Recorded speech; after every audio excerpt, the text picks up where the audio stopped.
The credit alert hit my phone at 2 a.m. on a Tuesday. I almost ignored it, probably just another pre-approval notice or some glitch in the system. But something made me check. Congratulations on your recent auto loan approval. Your new Honda Civic will bring you years of reliable transportation. Amount financed, $28,000. Monthly payment, $485. I sat bolt upright in bed, suddenly very awake.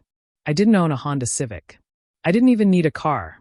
My 10-year-old Corolla ran just fine, and I'd paid it off 3 years ago. My hands shook as I logged into my credit monitoring app. There it was, clear as day. A car loan from Seaside Honda, approved yesterday, with my name, my social security number, and my parents' address as the contact information. No, they wouldn't. But even as I thought it, I knew they would. And they had. I called the dealership as soon as they opened. Hi, I'm calling about a Honda Civic purchased yesterday under my name, Natalie Winters. Oh yes, Ms. Winters, congratulations on your purchase. Is everything okay with the vehicle? I didn't purchase a vehicle. Silence. Then, carefully. I'm showing here that you came in yesterday afternoon with your parents? You signed all the paperwork. What did I look like? I'm sorry. The woman who signed the paperwork. What did she look like? More silence. Papers shuffling. Let me transfer you to our finance manager. 20 minutes and 3 transfers later, I had the full picture. A young woman, matching my general description, had come in with my parents. She'd presented my driver's license. Not a copy, my actual license that I'd thought I'd lost last month when my purse went missing at family dinner. She'd signed my name on every document, aided by my mother who helpfully reminded her of details like my employer and salary. The finance manager's voice was tight with worry. Are you saying this was fraudulent? That's exactly what I'm saying. We'll need to file a police report. I'll handle that, I said. But I want every piece of paperwork emailed to me within the hour. My next call was to my credit card companies, then the credit bureaus to freeze everything. As I waited on hold, the rage built slowly, methodically, like a pot coming to boil. This wasn't a momentary lapse in judgment. This was calculated. Planned. They'd stolen my license, researched my financial information, coached my sister through the deception. My phone buzzed. A text from my sister Chloe. Thanks again for the amazing early birthday present. I love my new car. You're the best sister ever. 2 Hearts Automobile. Attached was a photo of her posing with a white Honda Civic, ribbon on the hood, my parents beaming in the background. I screenshotted everything. The police were surprisingly helpful once I showed them the evidence. The detective, a tired-looking woman named Rodriguez, shook her head as she reviewed the paperwork. You sure you want to press charges? This being family and all? If it wasn't family, would you ask me that? She gave me a long look. No, ma'am, I would not. Then yes, I want to press charges. It'll take a few days to process everything. In the meantime, you might want to handle this civilly with the dealership. Get that car returned. Oh, I intend to, I said. But I'm going to do it my way. Chloe's 25th birthday party was that Saturday. I'd already RSVP'd weeks ago, back when I thought my biggest problem was finding a gift for someone who my parents gave everything to anyway. Now I had a different kind of surprise planned. I called Tom's Towing and Recovery. I need a repo scheduled for this Saturday around 2 p.m. I'll send you all the paperwork. We usually do repos at night, ma'am. Less confrontational. I want confrontational, I said. I'll pay extra. How much extra? The rest of the week was a masterclass in pretending everything was normal. Chloe texted me pictures of her car every day. At Starbucks, at the mall, parked outside her job at the yoga studio our parents paid for her to manage despite her having no business experience. Each photo twisted the knife a little deeper. My mother called Wednesday. Honey, are you coming to Chloe's party? I want to finalize the head count for the caterer. The caterer. For her 25th birthday. When I'd turned 25, I'd gotten a card with a $50 gift certificate to Olive Garden. Wouldn't miss it, I said, voice steady. Wonderful. Oh, and park on the street when you come. The driveway will be full, and we want to make sure Chloe's new car is visible from the backyard. She's so proud of it. I bet she is. It's amazing what good credit can do, Mom continued, oblivious. She's been so responsible lately, the dealership approved her immediately. I bit my tongue so hard I tasted blood. Saturday arrived bright and sunny, perfect party weather. I dressed carefully, smart casual, nothing that screamed, I'm about to destroy your day. I arrived right on time, gift bag in hand, smile plastered on my face. The backyard was decorated like a wedding reception. Fairy lights, professionally arranged flowers, a DJ booth. There had to be 50 people there. Chloe held court in the center, radiating joy in a designer dress I recognized from her Instagram stories last month. $400, but YOLO, she'd captioned it. Natalie. She bounced over, throwing her arms around me. Did you see my car? Isn't it perfect? I still can't believe you did that for me. I can't believe it either, I said. Why don't you tell me about it? She launched into a detailed review of every feature, from the backup camera to the Apple CarPlay. I nodded along, noting how she'd already personalized it with seat covers and a rhinestone license plate frame. The insurance is a bit high, she confided, but Daddy says he'll help with that. Of course he will. My father appeared at my elbow. Natalie, good of you to come. He couldn't quite meet my eyes. At least he had the decency to look guilty. Dad. I checked my phone. 1:47 p.m. Beautiful party. Your mother outdid herself. She always does. For Chloe. He shifted uncomfortably. Now, Natalie. Did you know, I interrupted, that identity theft within families accounts for 30% of all cases? And that family members typically steal 20% more than stranger fraudsters because they have better access to personal information. His face paled. I don't know what you're. The average victim spends 200 hours resolving family identity theft. That's 5 work weeks. 5 weeks of my life I'll spend cleaning up your mess. Natalie, please. Not here. I smiled. Where would you prefer? The police station. He grabbed my arm. You didn't. I shook him off. I did. And in about. I checked my phone again. 8 minutes, you're going to see exactly how serious I am. I walked away before he could respond, making my way to the gift table.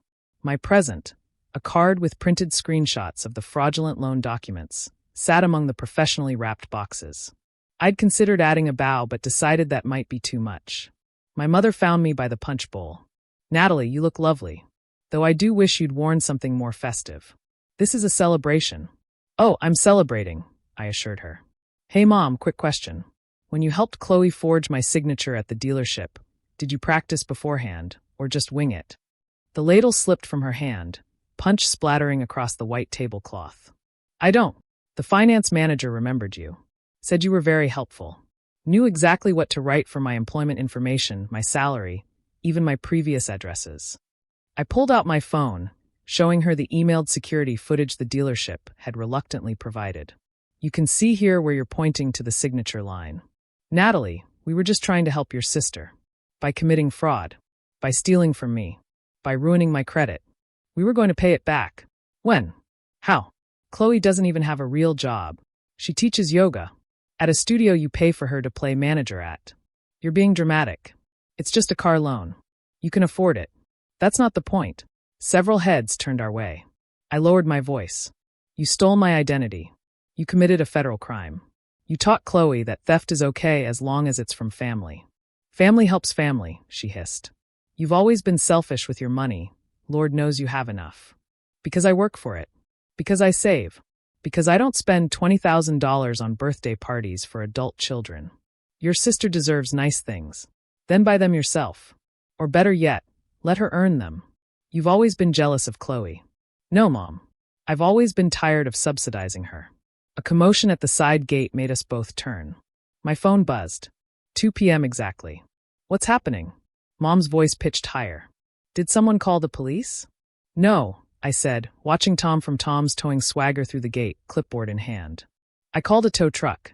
The party fell silent as Tom and his partner made their way toward the driveway. Chloe, still holding court near the DJ booth, hadn't noticed yet. Ma'am, Tom called out, his voice carrying across the yard. I'm looking for a white Honda Civic, license plate. No. My mother's face drained of color. Natalie, you didn't. VIN number ending in 4827? Tom continued, consulting his paperwork. I have an order for repossession. Chloe's scream could probably be heard 3 blocks away. What? No. That's my car. She ran toward the driveway in her designer heels, nearly twisting an ankle on the grass. The entire party followed like some bizarre parade. There's a mistake, she cried. I just got this car. It's mine.